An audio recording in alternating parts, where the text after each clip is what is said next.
2시간 전에 마감한 트레이더가 생생하게 전하는 글로벌 마켓 리뷰 델타원입니다. 우리 증시는 초반이 갭다운을 극복한 듯 했으나 외국인들이 선물 포지션을 강하게 아래로 꺾어버리면서 눌림이 나왔고 해외 시장 또한 나스닥 중심으로 급락이 나왔습니다. 비트코인도 역사적 고점 돌파 후 밀렸는데요. 하지만 시장이 완전히 하락 전환된 것은 아니라고 보는데요. 왜 그렇게 생각하는지 대응 전략과 함께 이야기해봅니다. 먼저 아시아 세션 리뷰 갑니다. 우리 증시는 갭다운 출발을 했지만 갭다운이 폭도 그리 크지 않았고 또 갭다운에도 불구하고 외국인들은 오전 10시까지는 현물도 조심스럽게 매수를 하고 선물도 약 2천억 원가량 매수를 하면서 추가 상승이 나오는 거 아닌가 하는 생각을 하게 했죠. 하지만 아쉽게도 전일 고점을 기록한 것 그 자리를 한 틱 딱 넘기자마자 바로 차익 실현이 쏟아지면서 지수를 누르기 시작했습니다. 외국인들은 오전 10시 이후로 매수했던 선물 2천억 원을 모두 집어던지며 장 마감 직전까지 7천억 순매도로 전환했는데요. 사실상 고점 대비 9천억 원을 집어치워버린 셈이죠. 덕분에 선물 베이시스는 다시 눌려버렸고 전일 오전에 초강세를 보였던 베이시스가 다시 약세 전환하자 프로그램 차익 매도도 2천억 원이나 나와버리게 됩니다. 며칠 동안 프로그램 매매가 과도한 역회전이 걸리고 있는데 이는 쿼드러플 위층 만기이기 때문에 어쩔 수 없는 현상이고 그만큼 시장 참여자들도 지금 이 자리에 대해서 여러 가지로 부담이 느끼고 있다 이렇게 봐야 되겠습니다. 현물 시장에서는 오후장에 매수가 들어오기 시작했는데 물론 오후 2시 30분 이후에는 선물 매도가 강화되면서 시장이 종가 저가로 처박히긴 했지만 그래도 장마감까지 외국인들이 현물 매수가 1,000억 가까이 들어온 것은 아직은 또 시장이 꺾일 때가 아니라는 생각을 하게 합니다. 또 오늘이 외국인 선물 매도에도 선물 미결제 약정은 하루에만 4,500계약 넘게 빠져나가는데요. 이는 시장을 하방으로 베팅했다기보다는 이번 3월물까지 선물 상방 흐름이 이번 만기를 기점으로 일단락되었을 가능성에 롱 포지션을 6월물로 롤오버하지 않고 그냥 청산하고 있는 것으로 보고 있습니다. 사실 이러한 흐름은 6월물 선물을 관찰한 입장에서는 긍정적인 부분이라고 생각되는데요. 선물 만기 5호 거래일 전, 그러니까 이번 주에 금요일부터 본격적인 롤오버가 진행되고 하루에 한 4만 5천 계약 정도가 롤오버 되는 것을 감안한다면 벌써부터 미결이 빠져나가는 것은 롤오버가 아니라 그냥 이번 물로, 즉 6월물로 롤오버하지 않고 롱 포지션을 이번 물로 다 치워버리고 6월물에는 새로운 방향성을 잡겠다. 요렇게 해석해야 되는데 이러면 6월에 쌓이게 되는 이 포지션 개수하는 것이 편하게 됩니다.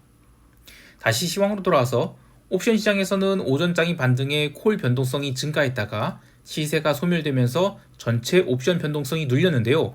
선물 360선 이상에서 지수가 추가 상승을 보일 때 콜 옵션이 롤링업이 나왔던 것이 오후장에 눌리면서 다시 미결제 약정이 증가해버렸죠. 이번물 지수이 상단이 막혀버렸을 가능성이 생긴 것인데요. 다만 오후장에 지수가 눌려서 종가 저가로 내려갔음에도 불구하고 풋옵션은 또 거의 살아나지 못했어요. 이제 옵션 만기가 얼마 남지 않았기 때문에 오전에 레벨업에 실패한 것은 단지 가격만이 아니라 시간 가치와도 싸워야 되는 문제가 있기 때문에 시간이 갈수록 지수는 변동성을 살리지 못한 채 지수를 자근자근 눌러서 360에서 350 구간에서 결제를 맞이하게 될 가능성이 있겠습니다. 마지막으로 종합주가지수의 레인지를 보면 종합주가지수 2675선에서 계속해서 저항받고 있죠. 이번 주는 현실적으로 추가 상승이 나오기 어려워 보이고요. 상단을 단단히 고정시킨 채 조금 더 옵션 프리미엄을 빼게 된다. 그러면 옵션 만기주에는 의외의 하락이 나와 선물 340선까지도 언더슈팅을 줄 수 있겠습니다. 물론 그 전에 프리미엄을 최대한 빼는 흐름이 나와야 하락이 나올 수 있는 것인데요. 여하튼 지수의 상단이 단기적으로는 막혔다고 볼 수 있겠습니다. 이제 유럽 세션 넘어갈게요. 유럽 증시는 갭다운 출발 후 하루 종일 따주기 장을 보이다가 미국이 ISM 서비스업 지표 발표와 함께 상승을 한 듯 했는데요. 하지만 아쉽게도 지표 발표로 인한 반등을 노리고 나스닥 시총 상위 종목에 더욱 강한 매도세가 쌓이면서 유럽 증시도 장중 상승폭을 모두 반납하고 밀려버렸습니다. 유럽 증시 하락에 대해서는 여전히 패시브 흐름이 원인이다 이렇게 보고 있는데 지역별로 이 서비스업 PMI 지표가 지금 엇갈리고 있죠. 독일이나 프랑스의 2월 서비스업 PMI 최종치는 위축세를 계속 보이고 있어요. 근데 이탈리아나 스페인 또 영국 이런 거는 2월 PMI가 지속적인 성장을 보이고 있죠. 즉 증시 방향성이 이 독립적으로 나타날 만한 의미 있는 경제 지표 발표나 이슈거리들이 없어요. 그래서 미국 증시가 조정을 받으면 유럽 증시는 상대적으로 베타가 낮을지언정 함께 조정을 받는 그런 패시브 흐름이 나타나고 있다. 이렇게 보고 있습니다. 채권 시장에서는 전일 미국채 단기물이 눌림을 신경 쓰지 않아도 된다라고 생각했던 바대로 아시아 세션 시작 후 유로존 국채 선물이 상승하기 시작했고요. 또 유럽 세션 시작 후에는 매수 강도가 강해졌죠. 그리고 미국 세션 개장 1시간 전에는 더욱 강한 매수세가 들어와서 채권에서 숏스퀴즈가 나타나게 됐는데요. 0시에 ISM 서비스업 지표 발표와 함께 국채 선물이 굉장히 긴 윗꼬리를 달고 어느 정도 눌리긴 했어요. 그래도 3월 들어서 지금 유럽 채권 시장은 경제 지표가 어떻게 나오든 증시가 어떻게 움직이든 매수가 계속되고 있다는 점은 고무적입니다. 통화 시장에서도 숏스퀴즈가 있었는데요. 아시아 세션 후반부에 오지달러가 월중 저가를 갱신한 등 비달러 바스켓이 약세가 나오다가 유로존 채권이 반등을 시작하면서 통화 시장은 조금씩 살아나게 됩니다. 이후 미국 세션에서 ISM 서비스업 지수 발표와 함께 비달러가 급등을 하게 되는데요. 서비스업 지수 자체는 컨센서스보다 약간 내려갔지만 어쨌든 52.6포인트로 확장 국면을 보였고요. 또 물가지수는 58.6포인트로 내려가고 고용도 48포인트로 내려간 등 지표 자체만 놓고 보면 채권 튀는 것이 좀 자연스럽게 느껴지지만 통화시장에서 비달러가 급반등한 것은 리스크 온으로서 비달러가 올라갔다기보다는 달러의 강세가 쉬어간다는 면에서 반등이 나온 것이다. 이렇게 보고 있어요. 하지만 상품시장에서는 골드가 오늘도 또 상승을 했죠. 지금 며칠째 상승한지 모르겠어요. 미국 세션 개장 1시간 전 기어코 2150달러를 찍게 됩니다. 근데 새벽 3시 30분 이후에는 다행히 차익 실현이 나오면서 윗꼬리를 달았거든요. 근데 이거는 비트코인 등 이런 것들이 이제 고점을 찍고 내려온 것에 연동된 것으로 보고 있어요. 그래서 골드의 움직임은 경제 지표나 펀더멘털과는 관계없는 흐름이다. 이렇게 보고 있습니다. 한편 기름 시장은 그야말로 난리부르스를 쳤습니다. 유럽 세션에서 브렌트 기름은 이 82달러 선 이하로 내려가기도 했는데 뉴스플로로는 특별히 기름이 하락할 요인이 없었어요. 그래서 미국 세션 들어서는 수차례 장중 저가 매수가 들어오면서 2달러의 레인지를 왕복 달리기 한 등 높은 변동성을 보였습니다. 하지만 현물 마감 무렵에는 결국 눌렸는데 유가는 지금 2월 한 달 내내 이 브렌트 기름 기준으로 82달러를 중심으로 등락을 보였다가 3월 첫째 주 들어서 좀 레벨업을 한 줄 알았는데 이게 일주일도 안 돼서 눌려버렸죠. 그래서 이제는 80달러 혹은 그 이하로도 다시 내려갈 가능성이 생겼습니다. 마침 기름도 이제 옵션 만기가 2주일 이내로 들어오게 됐죠. 그래서 시장이 방향성을 잡고 아래로 밀다. 그러면 3월 중순 이후로 기름은 꽤 큰 눌림이 나올 수 있다. 이렇게 보는데 그런데 시장에서 지금 이번 전인대 이후로 만약에 중화권 증시 살아난다. 그러면 상품 가격도 살아나지 않겠느냐. 이런 생각을 많이 하는 것 같아요. 그래서 만약에 80달러 선에서 계속 비비면서 내려가지 못한다. 그러면 이번 주가 아닌 다음 주에 유가가 아주 강하게 급등할 수 있다. 이렇게 보고 있습니다. 물론 그 흐름이 나오려면 기름 콜옵션이 좀 더 다이어트 되어야 되기 때문에 아직은 당장 상승이 어렵다. 이렇게 보고 있습니다. 이제 미국 세션 넘어갈게요. 미국 지수 선물은 아시아 세션에서부터 나스닥 선물 위주로 줄창 눌림이 나오면서 나스닥 선물은 본장 개장 무렵 이미 갭 다운으로 마이너스 0.7% 넘게 하락을 했고요. 러셀이나 다우, S&P 또한 눌려서 출발을 했으나 본장 개장 후의 흐름은 완전히 달랐습니다. 나스닥은 본장 개장 전에 이미 애플과 테슬라가 마이너스 2% 넘는 갭 다운을 한 상태에서 또 매도가 나오기 시작했죠. 반면 러셀은 빠지기는커녕 첫 30분 동안 꾸준히 저가 매수가 들어오면서 반등을 하기 시작했습니다. 이후 0시에 ISM 서비스업 지표가 발표되자 일시적으로 주가의 반등이 나타났는데 이때 이후로 또 시장이 엇갈리게 됩니다. 경제지표 발표에 금리가 내려가고 비달러가 강세를 보인 등 지표의 반응 자체를 놓고 보면 리스크 온이 흐름이 나타났다라고 볼 수 있지만 시장 참여자들은 나스닥을 매도의 찬스로 삼았는데요. 잠깐 반등했던 나스닥 선물은 5분도 안 돼서 강한 매도를 다시 얻어맞으며 18,000포인트를 강하게 깨게 됩니다. 약 1시간 동안 나스닥 선물이 추가 하락을 하면서 주요 이평선들을 차례차례 깼지만 러셀은 좀처럼 빠지지 않고 계속 저가 매수가 들어온 등 내내 강세를 보였는데요. 유럽 증시 마감 후에는 나스닥이 더 이상 빠지지 않았지만 반대로 S&P나 러셀이 반등한 것에 비해 더럽게 못 오르면서 매물을 계속 얻어맞았습니다.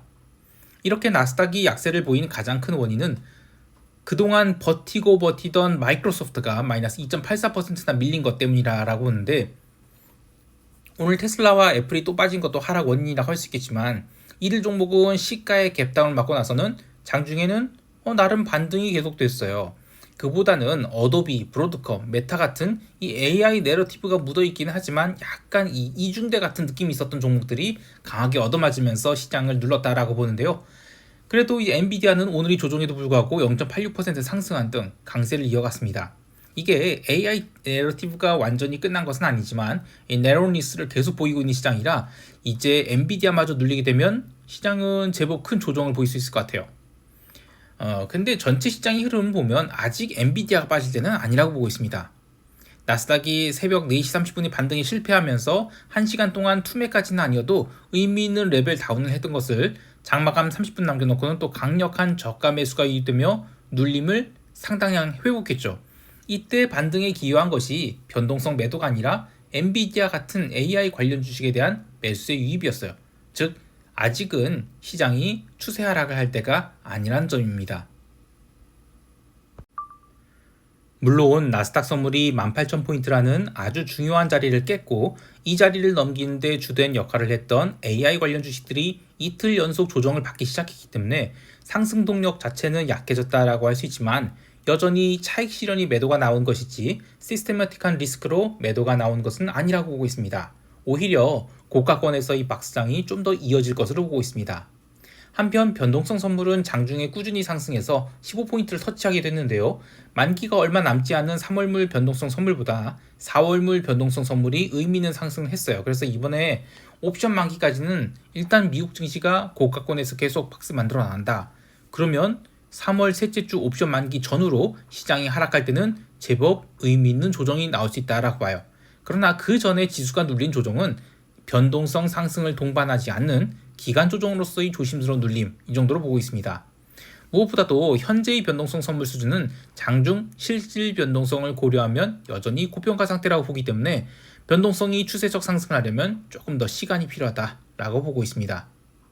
개별 종목 몇 개 더 보면 미국 소매 판매 업체인 타겟, 이게 10% 넘는 갭 상승했고, 그래서 2022년이 고가권까지 상승했는데 월마트도 신고가 직전까지 올라왔죠. 또 은행주도 전반적으로 강했는데요. JP모건이 신고가 행진을 이어나간 것에 더해 웰스파고도 장중에 2% 넘는 상승을 보이며 신고가 갱신을 했습니다.